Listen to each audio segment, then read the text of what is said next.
You want to hear some tragic stories over a month before Halloween? You came to the right place. These tales I'm about to tell prove that I'm not as aware as I thought I was, even becoming completely gullible at places. The first one revolves around how I was scammed recently. It was possibly the dumbest and frankly stupidest way possible. How, you may ask? I clicked the link and signed into a phishing Steam sign-on button. The second involves some frightfully bad lag and possible buyer's remorse. What's that little console peasant bit on the thumbnail? That's a joke. I did get a PS5 not too long ago, though.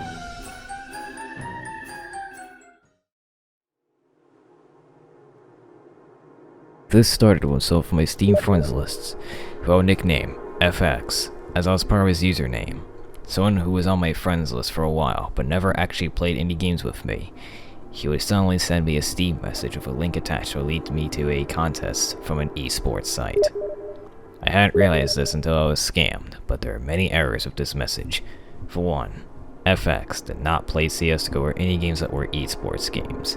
He mainly played Dead by Daylight, and he was also never involved with any esports in any way, shape, or form. This contest seemed simple. Vote for a team's logo and hope that I would win first place. One problem. You would need to sign up with Steam to vote.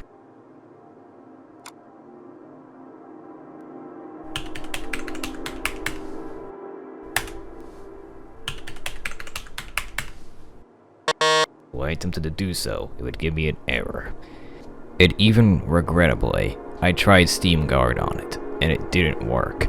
I stopped carrying it one of my day without realizing that the site was working, but not in a way I thought it would. Turns out, this was a backdoor to a scammer who now had access to my Steam account. After doing all of that, I would reset my Steam Guard. This scammer would immediately, as any Steam scammer probably would, look for any valuable items in my public inventory. And blam, Scout Unusual that was worth over 30 keys, or nearly $60 in real hard-earned money. This was along other items that in total were worth about $30 total. The scammer would open a trade offer to his own account with all my valuable TF2 items.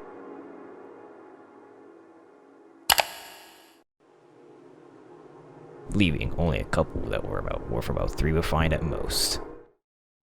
A trade hold from Steam would be placed. As expected from such a large trade, I made this fatal mistake on July 9th, 2023 at around 3 PM EST. The trade hold was about to end on July 12th, 2023, also at around 3 PM EST. I attempted to stream the highly anticipated, newly released summer update, but to my horror, my items were gone. I figured that it was Steam servers simply not being able to take the load of over 250,000 players at the same time. Quite the record breaker. Which was partially true, but I found out that all of my items were drained away. I started streaming July 12th at around 5 to 6 PM. As you probably could have figured, I was several hours too late, and 99% of my items were gone. I had no choice but to rebuy these items, some of which were very expensive, with the Scout Unusual being about $20 more than when I first bought it. Though it was Though it was at a somewhat decent time, as I had a job at the time, only lasted about 5 weeks, so it was for training, and going to be paid for it. I got a pretty hefty check, but the problem was that $100 of it would go to TF2 items. This was alongside other expensive endeavors, such as getting a new room setup, such as a new TV and desk, but $100 could be spent on other things, such as new games, or even gadgets. Or useful things. For those wondering, why choose that check for all useful things? I'm a bored high schooler who doesn't have much responsibility at the moment, but not for long, and don't worry, I'm saving some of it anyways. However, I was able to get about 25% of my items back for free, such as selling crates and selling nearly all of my trading cards and CSGO items for marketplace money. It was a sacrifice that I had to partake in. Crates usually aren't that valuable, however, if a crate is brand new and just released, it'll be pretty valuable, with the summer 2023 cosmetic crates being around 10 were fine when I first got scammed. As I was to secure nearly a quarter of my items this way, particularly my cheaper cosmetics such as the Aqua Teen Hunger Force set and many others. After that, however, I would run out of useless items to sell, and I would have to wait until I got my check to get my expensive items back. The combined total from all of the items bought from marketplace.tf, a staggering. And that's not even everything. I'm still missing the Kagaton, the upper hand, a Manco orange pink can, a bunch of name and description tags, a couple MVM tickets, and a couple somewhat expensive, unique quality hats. They're like $7. After I got scammed, I was considering quitting TF2 for real this time, as I thought it would not be safe for me to play this game anymore without being extremely paranoid of scammers and constantly being aware of the non-stop problems. I kept trucking though, as I had a newfound interest in playing again, until around 2 weeks later when a nasty problem started creeping in. My game started to lag horribly. My ping was jumping up and down from 43 to over 200 in local Valve servers, yet I was still getting kill streaks every now and then.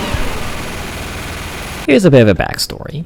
Recently I've moved houses, about an hour away from where I used to live. However, I had a problem. As I said earlier, I'm a bored high schooler who additionally is near the very end of it. And now I'll leave it at that. That's implied that I'm living with my parents with my own room. There's a big problem. I had great internet back then, nearly a gigabit, as my parents are paying a whole lot for internet, and for a long time I ran a long Ethernet or Cat 5 or Cat 5e 6, whatever you want to call it, cable around the home of my house. Wait, oh crap, I made a mistake in the script. I wrapped the cable around my house to get stable, fast internet to my PC, as I had no Wi-Fi, unlike my old crap top. Downloads were fast, and games never lagged. And even bought a separate gigabit router so all of my devices could have Ethernet, such as my PS5. Aren't I wonderful? However, when I moved, things changed. The people who my family had bought the house from didn't want cables ran through the windows, making getting Ethernet to a PC much harder. I had an idea, which was to get a Wi-Fi mesh network, a TP-Link Deco M4 3-pack for those curious, as those had a couple Ethernet connections on the back, perfect for PC use. This was about $150. At first, it was going great. My PC had internet. I could poison my mind with the internet's horrors. Browse the internet to my will's content.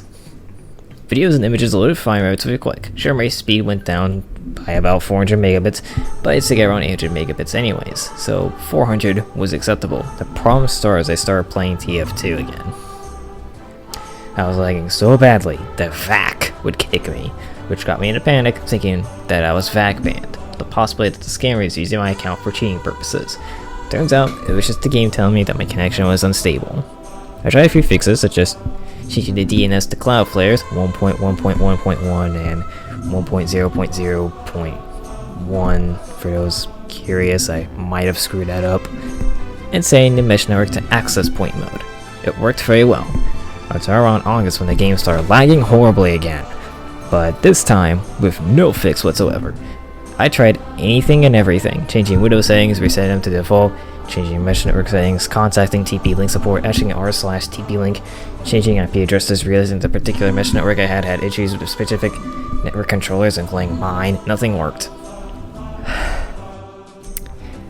After all of that, I tried thinking of other ways to connect the PC to internet, using the Cat 5e ports in a wall. Nope, those are for work phones or powerline adapters. Stable, but too slow download-wise. I had one other option that was last resort, a USB Wi-Fi adapter. I already had one lying around, but I thought Wi-Fi made the game lag worse. I was wrong. Improved game stability, though with a slightly higher ping, going as high as 50, but sometimes being as low as 46.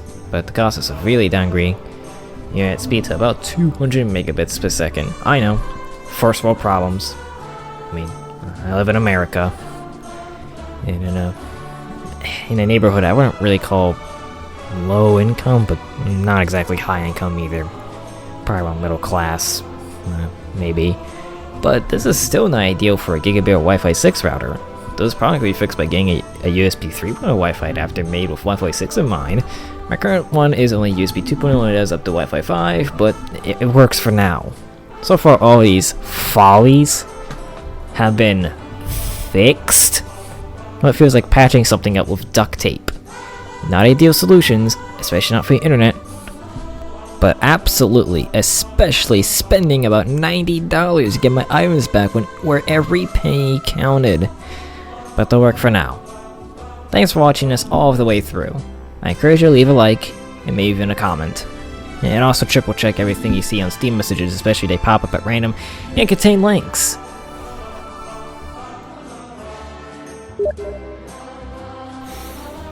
Oh, god damn it.